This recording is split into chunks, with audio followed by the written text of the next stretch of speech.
All right, welcome back to Getting Past the Premium, everybody.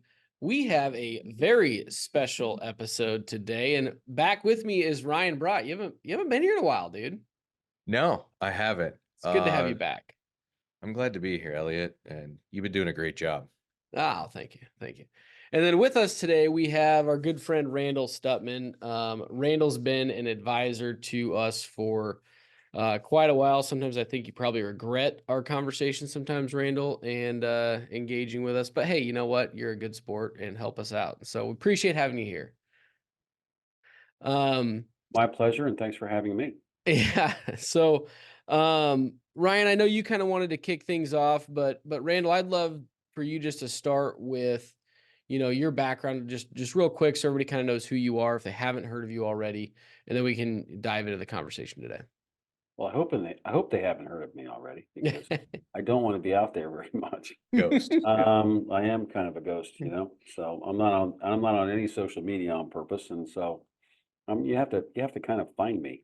That's true. Um, That's true. so my background, I have a PhD in organizational behavior and leadership, and was a professor for many years, and started a coaching consulting firm that has grown and grown, and I deal with and coach and advise senior leaders across many industries. But I've spent most of my time in financial services. I've coached 11 of the sitting CEOs on Wall Street over the years. Lots of hedge fund managers, some of the more famous ones, and all kinds of people. I've been inside the White House and coached the U.S. president.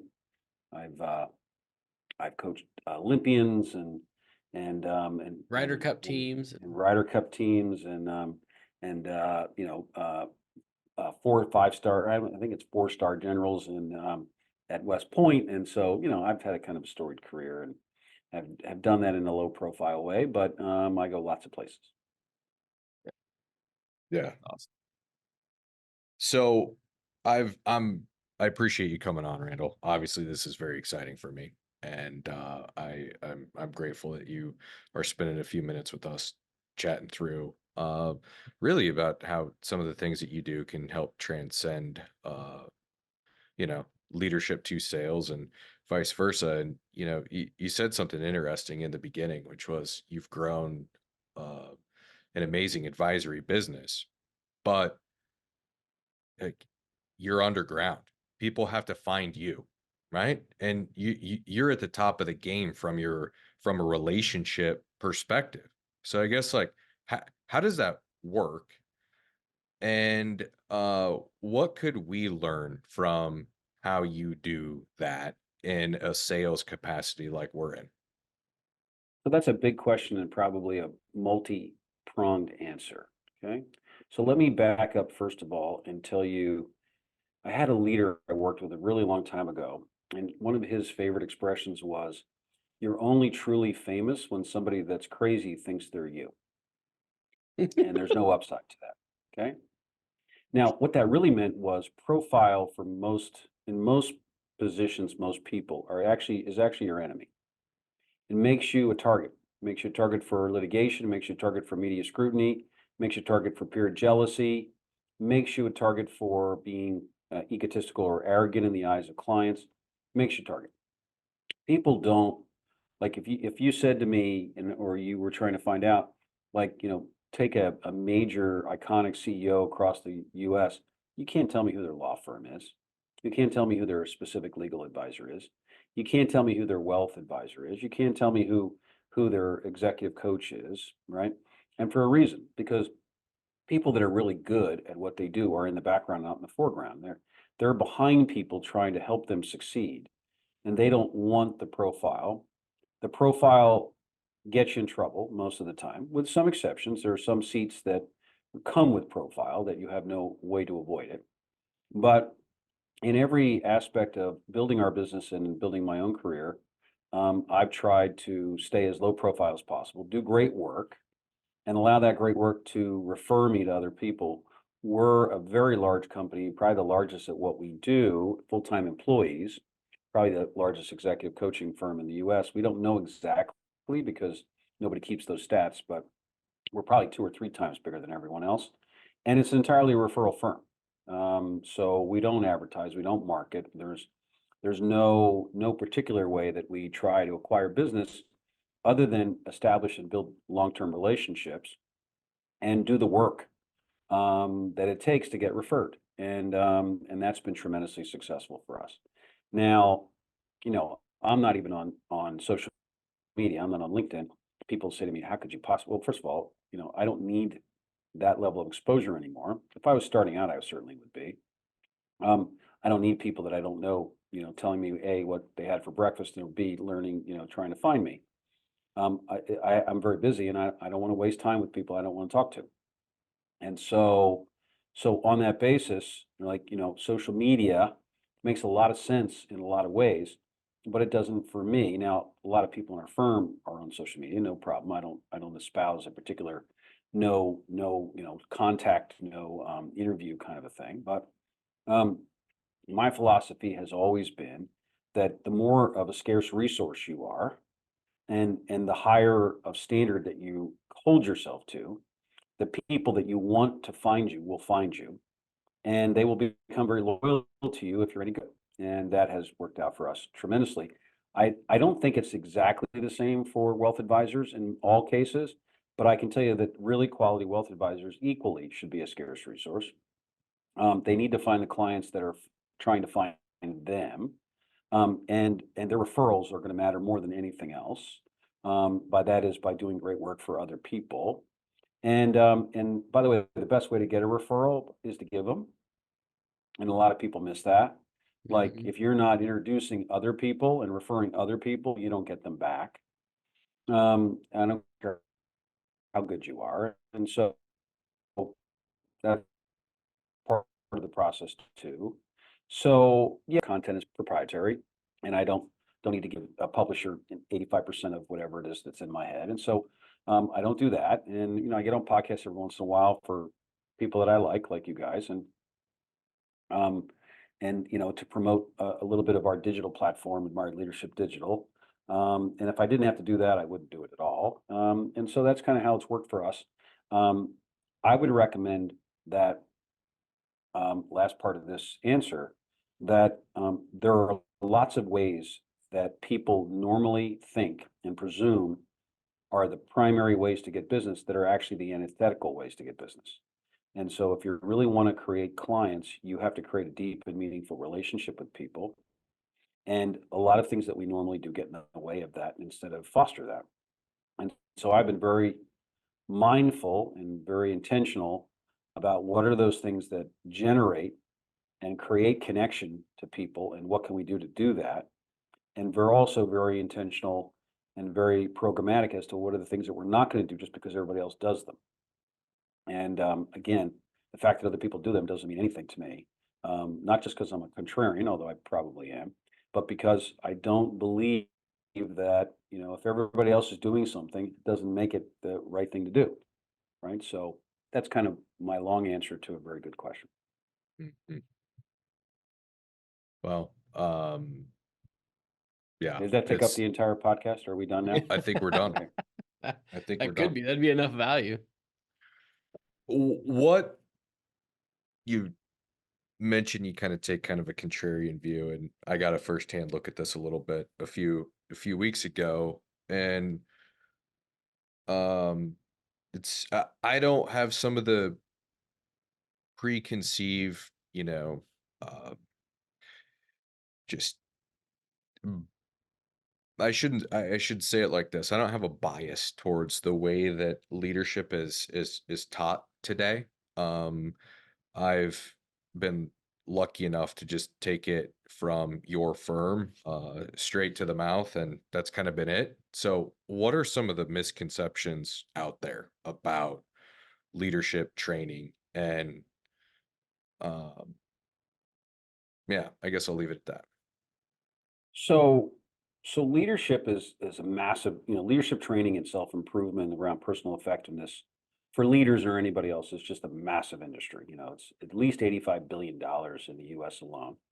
And it's populated by people who are very good people too, by the way, and that have great intentions to help and have lots of interesting frameworks and theories to do so, but that are largely ineffective.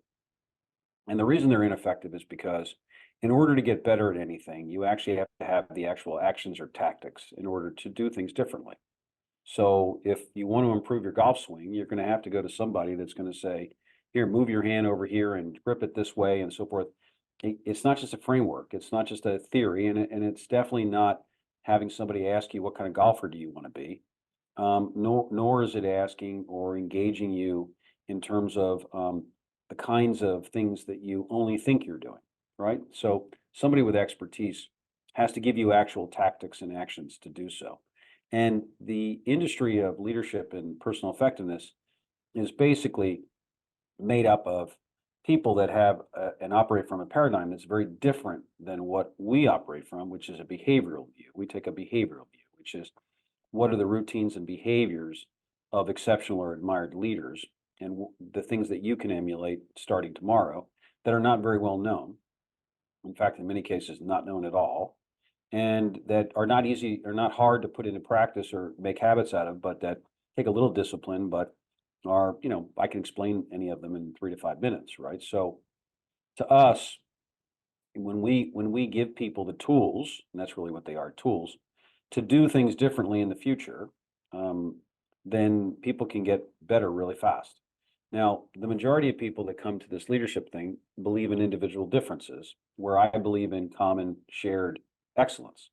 So they're more interested in how people are different and how you adapt to those differences and who you are and who they are, and how we go about modifying or flexing our strategies and tactics to meet the situation and the people.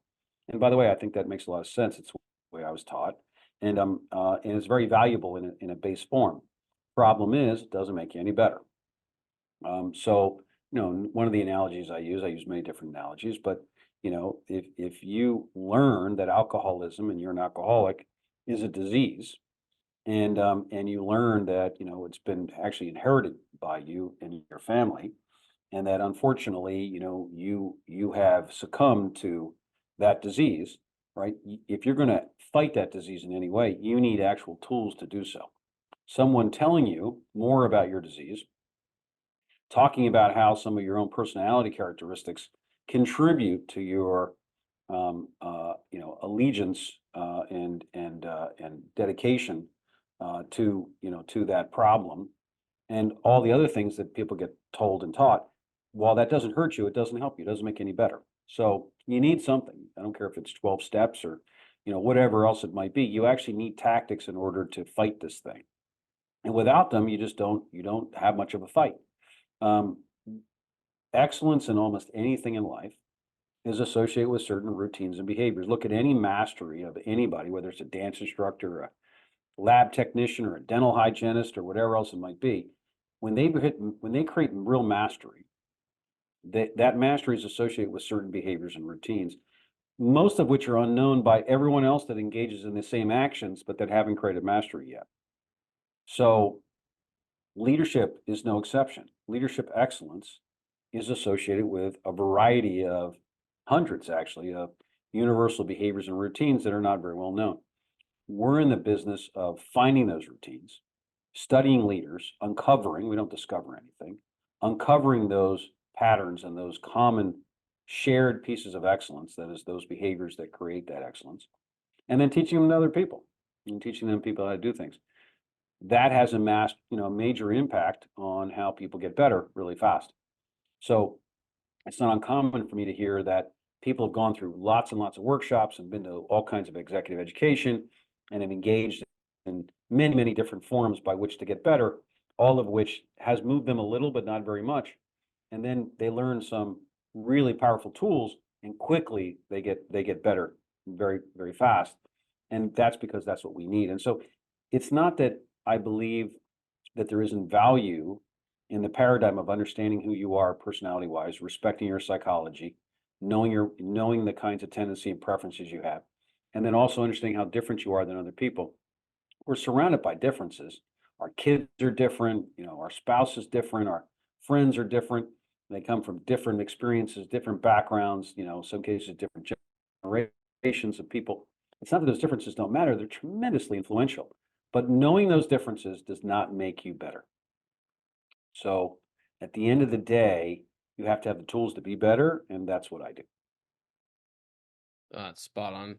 Just to highlight some of that, I mean, one of the things I've always appreciated in how uh, you and your organization teaches these concepts is how simple you make those behaviors. And it is, when you say behaviors, I think that's intentional, right? It is, they are tactics or things you can get better at, and you can change your behavior to improve your leadership skill set, right? And I that's one thing I've appreciated in what we've learned from you is that it's very simple to do, right? It's not a 30-step framework that you've got to think about and go back to your book every time, you've got to figure out a situation you're dealing with. You can lean back on behaviors you have learned that are very simple to deal with, right? Um, and so I just want to highlight that. Ryan, you were going to say something again, but I think that's one of the things that makes it magical around how easy it is to get better at this skill set, which is leadership. Yeah, I agree. What was your inflection point, Randall, where you discovered this around behaviors, and Yes, not just ideas? yeah, that's a great question. And by the way, I've been you know, swimming against the tide for 40 years, right? So it's not always been fun. Although it's been very satisfying because I'm able to help so many people, and so does our firm. But we're definitely in contrast to the larger paradigm, we're definitely a very small voice, very minor voice.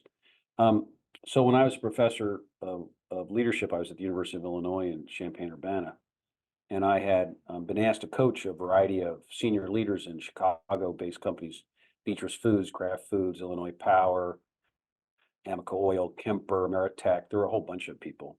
They had found some of the work that I was doing, and they asked me to help work. And nobody knew what coaching was at that point, so nobody called anybody a coach. You were just a process consultant at that point. And so they paid me certain daily fees to come up and talk to their senior leaders and engage them around this idea of leadership and so forth. And I got asked all kinds of really great questions, very specific questions at that time. And I knew the literature cold. I knew all the practical literature and the academic literature cold. If there's one thing I've been good at, it's reading and consuming information.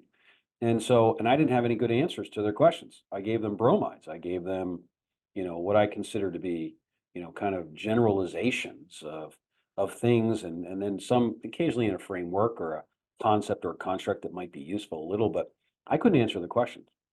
And so, not in a way that satisfied me anyway. And so I started a research program at that point where I was trying to identify exceptional leaders, and that was its own, interesting process. And once I identified them, I simply asked a different question than everybody else asked. So rather than understanding them demographically or what they believe or the kinds of things, I simply just asked one question, which is, what do they do that other people don't do?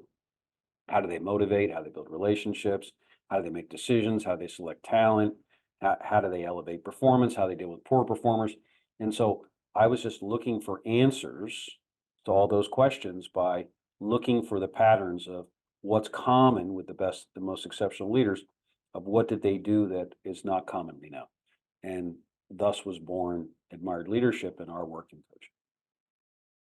Wow. So, you have people that interview high performing people all the time. And what we see is, they wake up at 4 a.m. They, eat certain things for breakfast, and Do the they cold plunge. do, yeah, get a cold plunge in, and, do all of this stuff. And it's pushed out as like, hey, take pieces of this and go try to implement it into your daily routine. And I see so many people get sucked into almost fads, right? Of different things that you should try to do. And it's so much trial and error. I think one of the big things that you've done that's completely different and kind of mind blowing in certain aspects is you've taken all of that, and it's not at the activity level, but have turned those into behaviors that you've identified, and then have just focused on those behaviors. Like, how did you get to that point? Because you could have easily just been like, okay, here's what the best leaders do, do this. But it's at a higher, more behavioral level.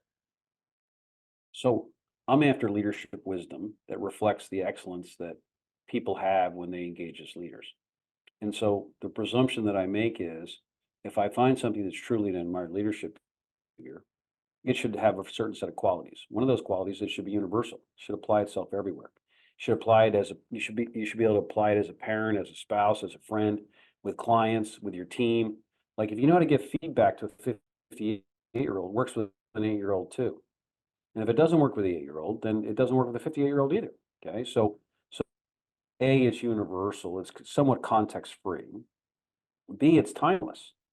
Like I only can get granular data on leaders back into the 1950s, where I can actually see and read about things that they've done, through things. And so it's really hard. You can get some journals, some few speeches, but you don't have any video, you don't have interviews, you don't have transcripts prior to that.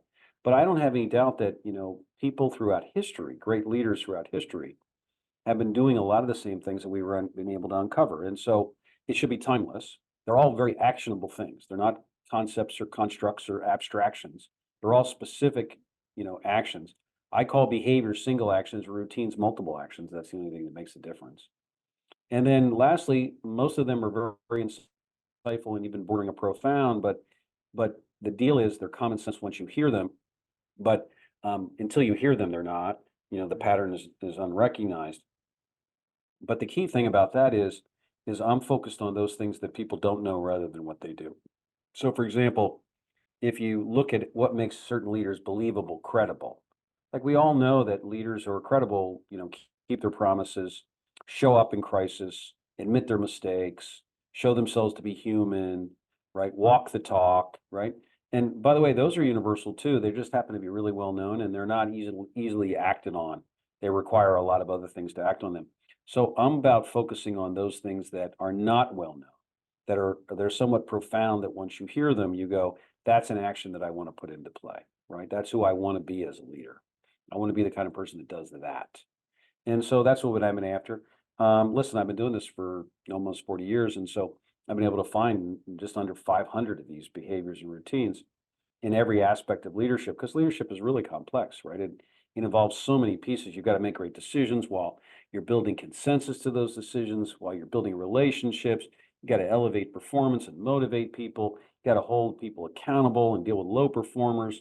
You've got to be trusted and show yourself to display the integrity so that people can follow you. And all the same while, you have to give people constant feedback in the way that they can accept it. And I mean, oh my, I go on and on and on. Like that's the reason this leadership thing, I mean, gosh, like no one's going to solve this thing or have all the answers. It's so many layers of complex. I once had a leader introduce me in a large room and he said, first of all, Randall's a practical savant. I always love that, description because it's kind of what I am, a practical savant. But more importantly, what he said was, he goes, leadership is not rocket science. He says it's a lot more complex than that. And it's really true, right? There's so many moving parts, so many contradictory things going on that are the tensions and the paradoxes of leadership at long term, short term, right? Rigid rules or creativity, flexibility, like, what does my team need? What do they need now? Kind of stuff. So many layers of different actions and processes and the like. So that's what makes it so interesting. Going to keep me well employed for a very long time, right? So Yeah. so that's the good news.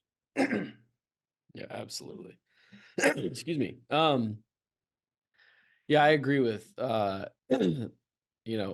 Ryan was saying around some of how you got to this point. But I'd be speaking to some of the audience that I know is listening, Randall. You hit on it a little bit when you were talking about how you've grown the firm over time through referrals and creating deep relationships. But one of the things that has made the biggest impact on me that you've taught us is really understanding and creating those deep relationships and understanding where your relationships are with people, say internally in your firm and on your team, and how most of the time, and this isn't the only thing that impacts it, but most of the time when you have a disagreement or somebody takes things the wrong way or whatever it be that causes a riff on your team or with your relationship with somebody, it's typically because you don't have that type of a relationship yet to say that particular thing, or you don't have a deep enough relationship to where they understand you and how you're saying things.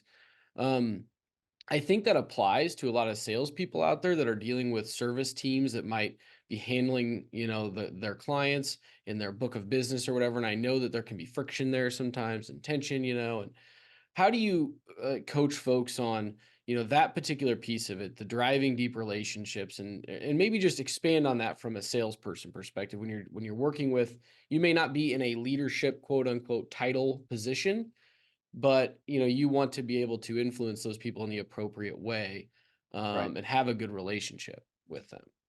So let's talk about two different things. Again, we're not into behaviors yet, but Yeah. we'll talk about behaviors before said and done. But so the first part is relationships and conversations are so intricately connected. They might as well be the same thing. Yeah. And that is you do relationships through conversation. And the quality of your conversation perfectly reflects your relationship at any given point. So one of the questions is, how frequently are you having conversations? And then what is the nature of those conversations? So if every time I talk to you, I'm on task. Well, we don't have a relationship. We have a task between Yeah. us, right? But if in fact I mix it up in different mediums, and what I do is I create, a conversation that says, hey, what's going on with your passions? Like, here's what's happening with me. By the way, here's a task I have to do. And then something coming up right now, we're forming more of a cohesive way of shared understanding and meaning, right? And now I have a better relationship. Too many people are totally on task, and they don't look at the nature of their conversations and what it reflects about the quality of the relationships they have. Okay, so that would be the first piece, right? Second piece would be intention. Like when you do have that conversation, the first thing that people want to know is, well, what's your intention of this? Is your intention to help me, or is it to help you? Is it to make me look good or to make you look good? Is this about us, both of us, or is this about something else? Is this about, the larger, entity and the things that we're doing that are bigger than us, or is this really about lining your pockets, right? Is this, what's your intention? Is your intention to care about me? Is your intention just to use me? Is your intention to understand me? Or is your intention that I'm not that relevant? I'm kind of fungible, and understanding me is not that relevant as long as you understand what I do.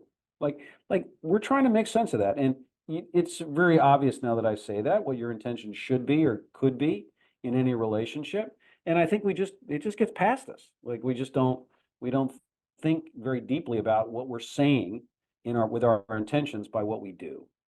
And so before we even talk about anything else, like, to me, that's just, table stakes.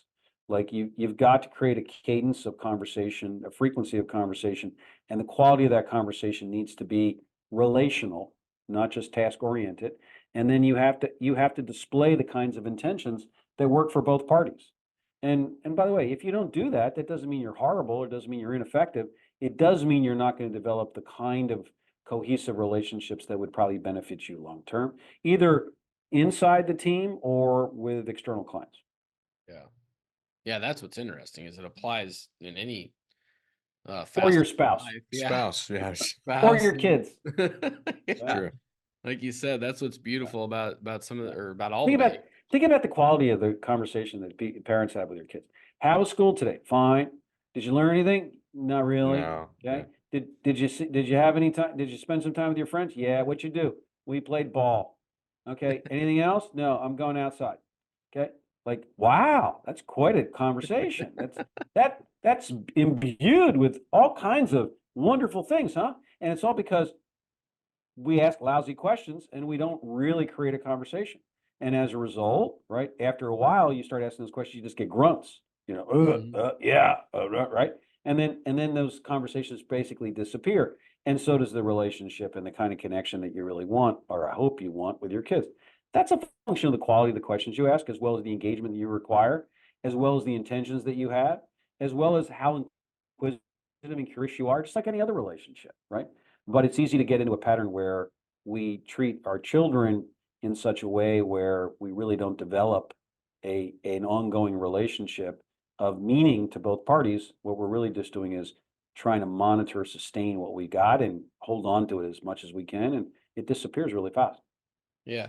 But dive into that a little bit and around the kid example, because so many times I think people are looking to take away from you, again, like we said, the three things I can just go do at work, to get better at work. And like you said, that when you develop these skill sets and you learn these behaviors, they're best applied in every situation, right? So use an example as you get home and you're asking your kid about how their day was. How would you go about that conversation? Well, you just need to ask a better question, but you also, it isn't just an inquisitive, you're not, this isn't just an inquisition, right? So the notion is, maybe you'd engage in some observation first, right? Maybe you have an activity that happens. Maybe you say, hey, can you take a walk with me, right? Or I'm going to make, some dinner here shortly. Can you help me cut up some, some vegetables, right? Maybe it's not an activity. Maybe instead, what you do is, hey, I need your advice. Like something happened today. I'd like your advice. Which imagine your kids going, "You want my advice?" Yeah, well, that's the way it should be, right?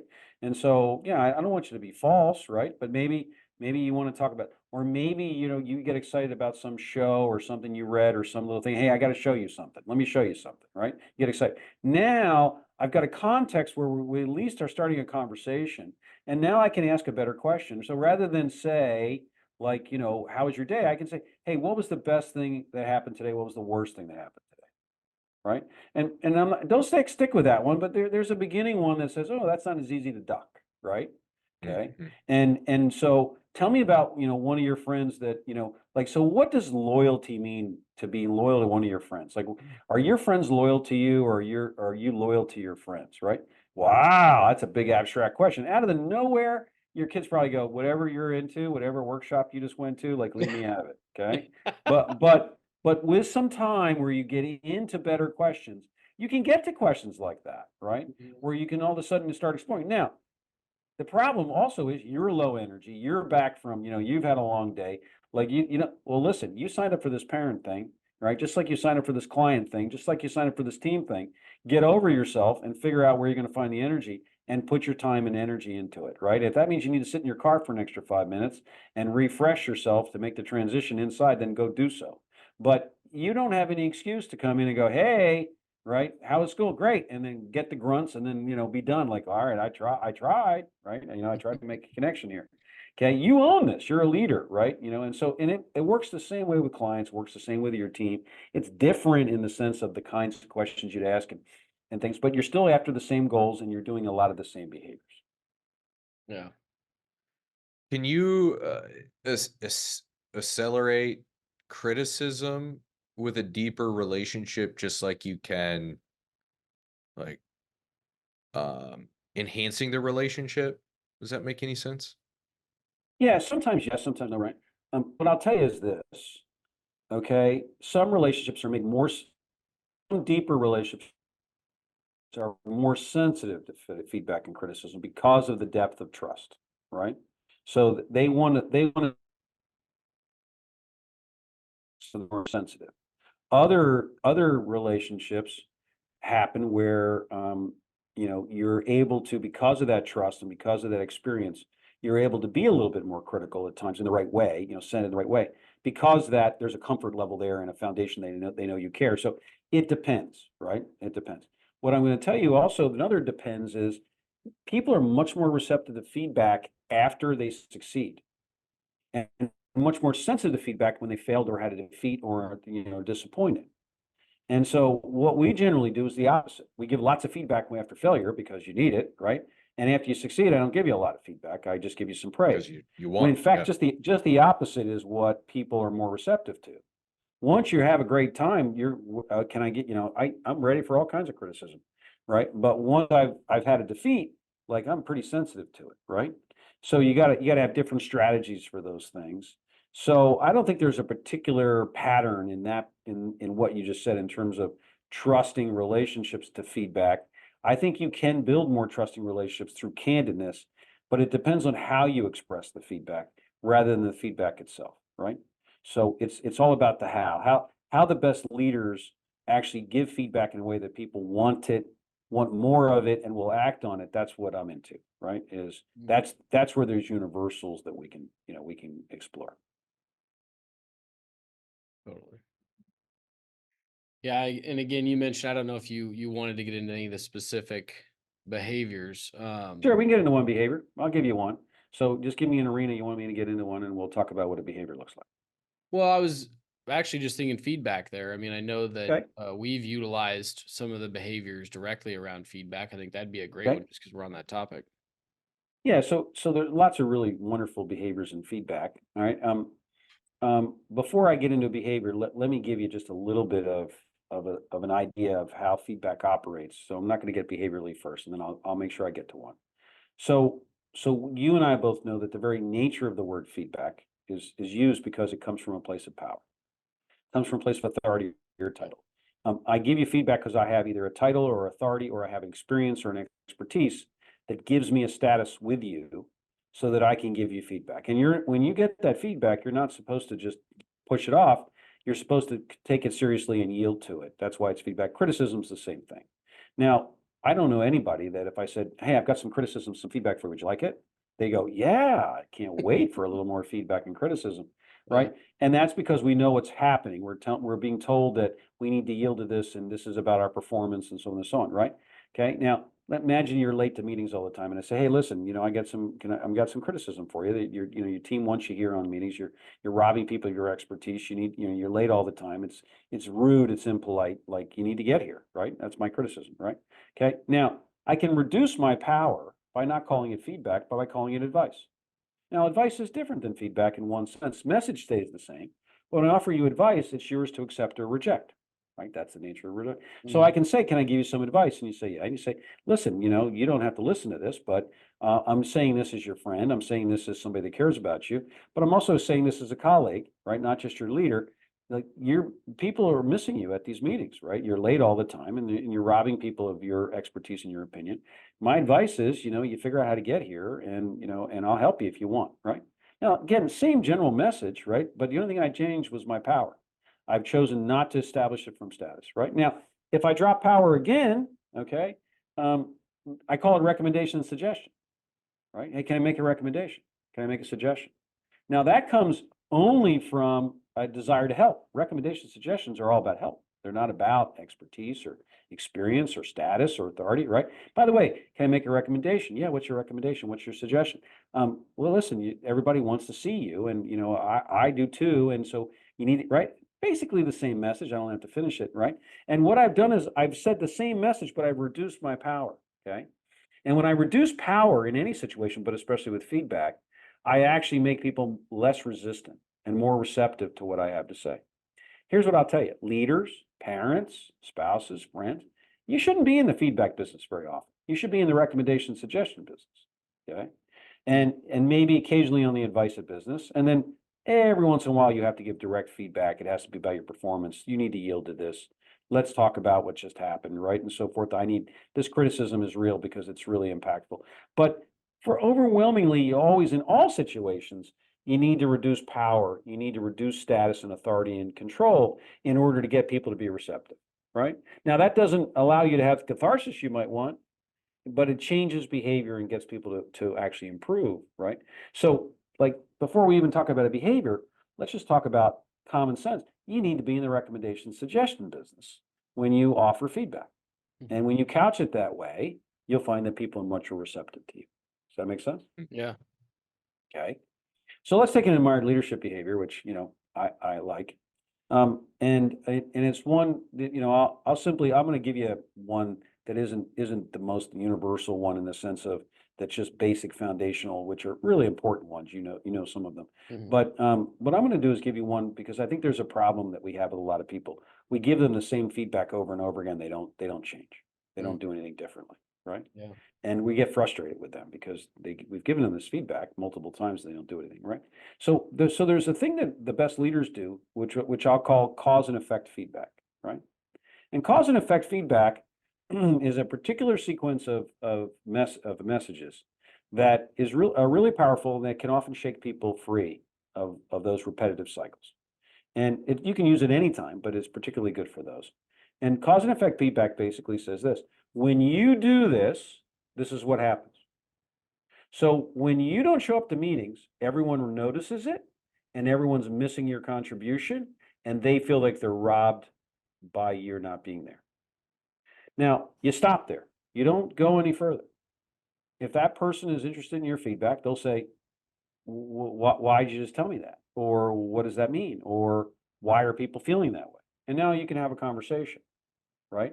And what you're going to find is you actually understand that people come to understand the reasons by which your cause and effect exist, and that they probably have the same understanding as you do. And now they act to make a change, right? Cause and effect feedback is tremendously powerful with kids, tremendously powerful with intimates like spouses and partners. It's powerful everywhere, but it does require a constraint. When you offer cause and effect feedback, you're trying to be as non-evaluative as you can. You're trying to be as objective and as factual as you can.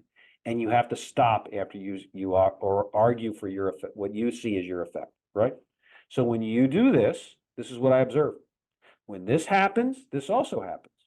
When this occurs, that occurs. And by the way, you'll find that people respond relatively well, actually very well, to cause and effect feedback. It bothers them that you're not willing to finish the sentence, by the way, which is why they need to finish the conversation, which is the whole point. Yeah. Okay. But even if you don't finish the conversation, they walk away, trust me, that cause and effect stays with them. And, and by the way, it's a great way to give feedback upward, right? Imagine you have a leader, maybe your leader talks too much, right? At meetings, dominates too much, and you feedback to them is a little dicey because they do pay you, they get, do your reviews and everything else. So rather than, you might say, hey, I've been noticing something in meetings. They say, what's that? And I said, when you start the meeting and mostly the ratio of talking and listening is you, we don't get it. We don't hear a lot from other people. Other people shut up and wait for you to finish. That's what I've been observing. And that person might say, is that a problem in your mind? I go, I'm not sure it's a problem. I'm just saying that's an observation. When you talk too much, people talk less, a lot less, right?